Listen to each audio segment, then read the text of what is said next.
Music lovers, hey.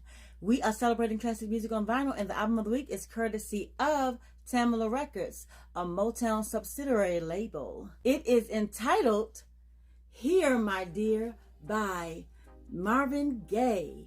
Yes, this album right here, whoo-chow! It ended up being one of the greatest albums he has ever created. Over time, a lot of people realized and recognized that, though. This is a double disc album. There are 4 sides, 4 songs on side 1, 3 songs on side 2 and side 3, and 4 songs on side 4. All right, let's turn it over to the back so you can see the back. And let's get into the middle. Wow, this album here. The songs on the album are as follows. Here, My Dear. I Met a Little Girl. When Did You Stop Loving Me? When Did I Stop Loving You? And Anger. Side 2. Is That Enough? Everybody Needs Love. Time to Get It Together.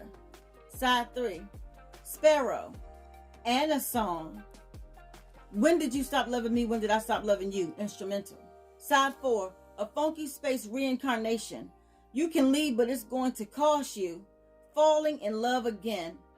And When Did You Stop Loving Me? When Did I Stop Loving You? Reprise. Written, produced, and arranged by Marvin Gaye. Anger was co-written by Marvin Gaye, Delta Ashby, and Ed Townsend. Everybody Needs Love and Sparrow, co-written by Marvin Gaye and Ed Townsend. Recording engineers Art Stewart, Fred Ross, Tony Houston, and Bill Ravencraft. Mixing engineer Art Stewart. Mastering engineer Jack Andrews. Recorded and mixed at the Marvin Gaye Studios, Hollywood, California. Mastered at the Motown Recording Studio, Hollywood, California. Product manager Brenda M. Boyce. Cover illustration Michael Bryan. Design and art direction Kosh. He says, special thanks to all the musicians who are too numerous to mention, but who are all superstars. Here's a quote from his lawyer, Curtis M. Shaw. Marvin Gaye has done it again. He, being a creative genius and having the guts to express to that special someone things we all sometimes find difficult, may have inspired this masterpiece. It is most assuredly a collector's item. Yes, it is. Marvin remains uninhibited in his subject matter and the betrayal of his feelings.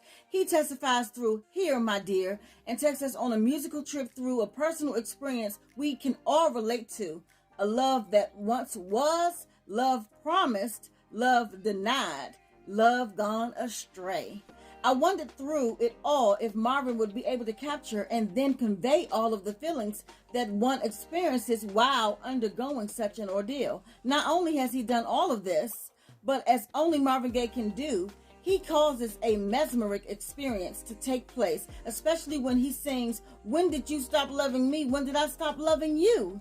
We are forced to recall a lost love. Through his performances of Sparrow and Everybody Needs Love, Marvin continues to use his God-given talents to teach via his music. Be taught and be a part of this personal and musical experience. Once again, the front and the back.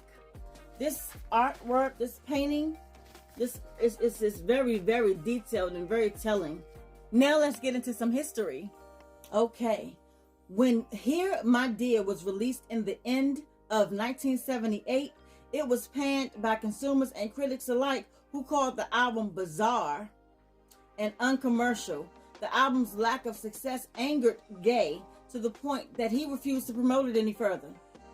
Motown stopped promoting Here, My Dear in early 1979, by which point Gaye had gone into self-imposed exile. According to People magazine, upon hearing the album, Anna Gordy was considering suing Marvin Gaye for invasion of privacy, but later reconsidered that decision. You see, this whole album is based off of the divorce between Marvin Gaye and Anna Gordy. What happened was, a few years before, in 1975, Anna Gordy sued Gaye for divorce, claiming irreconcilable differences. So months of delays were passed by, and by March 1977, the singer's attorney, Curtis Shaw, wanted to end divorce proceedings and convince Gaye to give up half of the percentage of album royalties he would earn from his next Motown album to Anna. The Gaye's divorce was finalized in June of that year. So, when Marvin Gaye was set to start production on the record, he said he figured he would just do a quickie record. Nothing heavy, nothing even good.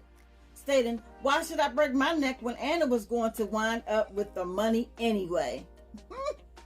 But as Gaye lived with the notion of doing an album for his soon-to-be ex-wife, the more it fascinated him. Stating he felt he owed the public my best effort. Gaye stated he did the record out of deep passion, noting he sang and sang until I drained myself of everything I'd lived through. So shortly after the deal was made, Marvin Gaye entered into the recording studio with one engineer only, Art Stewart, by his side. Gaye, who usually did not write his lyrics, composed on the spot, mumbling over pre-recorded tracks to his own accompaniment. The mumblings were embryonic melodies, which eventually evolved into lyrics after 3 or 4 takes. Gaye ended up playing all the keyboard parts for the album, okay? He did the vocals, piano rolls, rolling bass, synth and horns, tape box percussion, and drums. He says later, I didn't plan it that way. It just turned out to be a hands-on project. So, in retrospect, the album was re-evaluated in the years following its original release and is today seen as a landmark in Gaye's career.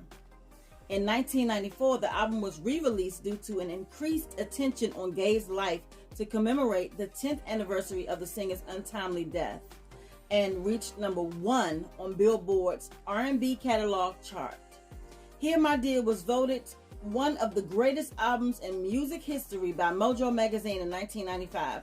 The album has also appeared on all 3 editions of Rolling Stone's The 500 Greatest Albums of All Times list at number 462 in 2003, 456 in 2012, and 493 in 2020.